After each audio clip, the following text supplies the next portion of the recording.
Shalom, damai di hati. Saudaraku yang dikasihi diberkati oleh Tuhan, senang sekali hari ini Kamis 12 Juni 2025 kita berjumpa lagi dalam Renungan Harian Keluarga. Mari mengisi hari baik Tuhan ini dengan Renungan Harian Keluarga. Kita berdoa mengawali perenungan ini. Mari berdoa. Tuhan Allah Bapa di sorga, kami memuji dan memuliakan Engkau.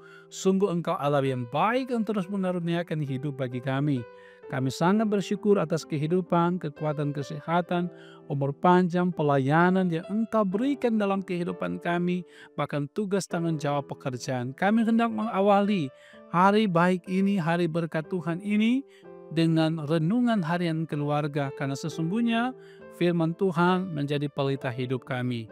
Maka terangi hati kami dengan kuasa Roh Kudus, supaya kami boleh menerima firman Tuhan, bahkan pikiran kami dipusatkan untuk merenungkan kebenaran firman Tuhan. Dalam nama Yesus firman kehidupan kami berdoa. Amin. Saudara kekasih dalam Tuhan, hari ini kita membaca bagian firman Tuhan dari kitab Roma, pasal 8, ayatnya yang ke-12, hingga ayatnya yang ke-13, firman dituliskan demikian. Jadi saudara-saudara, kita adalah orang berhutang, tetapi bukan kepada daging, supaya hidup menurut daging. Sebab jika kamu hidup menurut daging, kamu akan mati.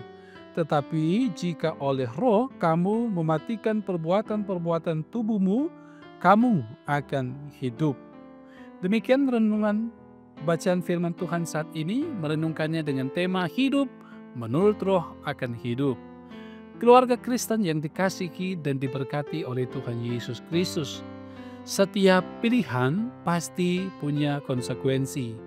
Sebagai orang Kristen, kita selalu dihadapkan pada dua pilihan, yaitu hidup menurut daging atau hidup menurut roh. Jika memilih hidup menurut daging, maka hidup akan menuju pada kesia-siaan, bahkan kebinasaan. Tetapi jika memilih hidup menurut roh, maka akan menuju hidup yang kekal. Nah, hidup menurut daging dalam bahasa Yunani yaitu sars, yang berarti menyatakan keadaan manusia sebagai makhluk lemah dalam arti tubuh yang fana atau dapat mati. Keinginan daging adalah maut, dan ini dikatakan sebagai perseteruan dengan Tuhan Allah.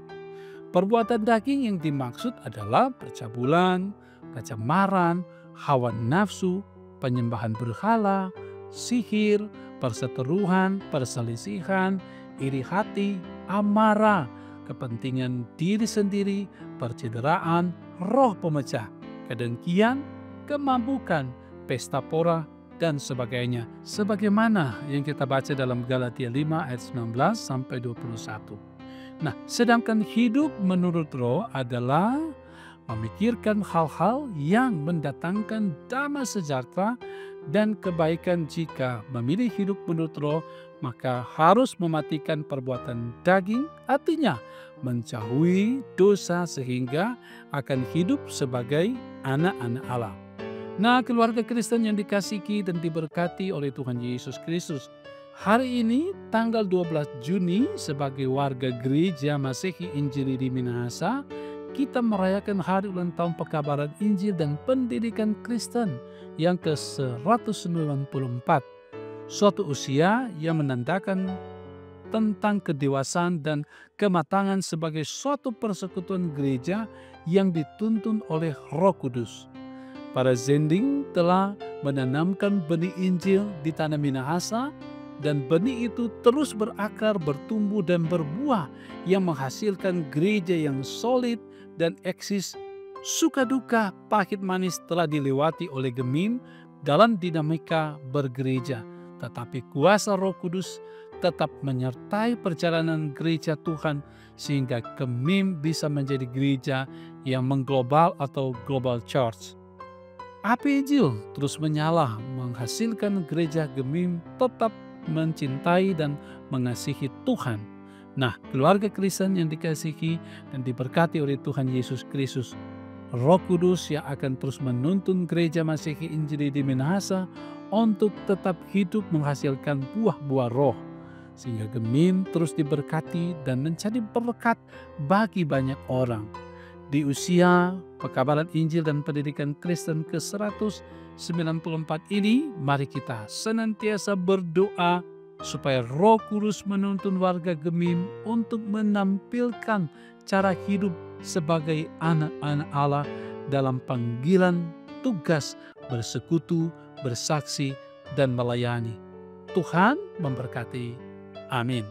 Mari berdoa. Bapa di sorga, kami bersyukur untuk kebenaran firman Tuhan hari ini. Firman yang terus mengingatkan kami untuk hidup selalu dalam tuntunan penyertaan Roh Kudus.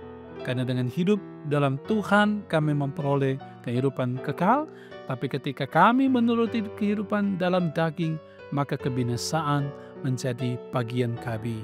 Tapi biarlah kami sebagai orang percaya mau selalu hidup dituntun oleh Roh Kudus, termasuk pribadi, keluarga, jemaat, gerejamu, kiranya dituntun untuk selalu ada di dalam Tuhan. Kami bersyukur bahwa Engkau menuntun gereja Masehi Injili di Minahasa, sehingga hari ini pun boleh merayakan hari ulang tahun pekabaran Injil dan pendidikan Kristen di tanah Minahasa yang ke-194. Tuhan berkati gereja ini akan selalu ada untuk terus mewartakan kabar sukacita, untuk terus ada di dalam Tuhan. Sekalipun melewati banyak tantangan, banyak pergumulan, tetapi gereja ini akan terus ada untuk memberitakan tentang Yesus Kristus sebagai Tuhan dan Juru Selamat. Karena itu berkati para pemimpin yang ada di gereja ini ya Tuhan.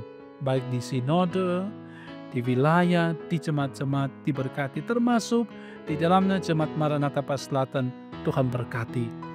Ada pelayan khusus diaken penatua pendeta, ada komisi-komisi kerja, badan pekerja, pastor pegawai, tim multimedia, semua yang memberi diri dalam kerja pelayanan terus diberkati oleh Tuhan. Tapi juga terus berdoa dalam gumul gereja ketika banyak tantangan dihadapi, biarlah ini akan mendewasakan kami dalam iman, sehingga mampu menghadapi setiap tantangan badai sekalipun dalam bergereja, termasuk di Jemaat Maranatha Pas Selatan. Berkati anggota jemaat dari kolom 1 hingga 27 dalam kehidupan mereka, tugas dan tanggung jawab yang bergumul, dikuatkan iman, diberikan mereka pengharapan, sukacita menjalani kehidupan ini. Dalam sukacita, biarlah sukacita ada hanya di dalam Tuhan saja. Terpuji namamu Bapa, hari lepas hari dalam perjalanan kehidupan kami hanya serahkan ke dalam tangan kasih Tuhan. Ini kami yang bersyukur, ini kami yang bermohon. Di dalam nama Tuhan kami Yesus Kristus, kami berdoa. Amin. Saudara kekasih dalam Tuhan, demikian renungan harian keluarga di hari ini. Tuhan memberkati saudara-saudara dan selamat merayakan hari ulang tahun pekabaran Injil dan pendidikan Kristen di tanah Minahasa yang ke-194. Tuhan memberkati kita semua. Shalom, damai di hati.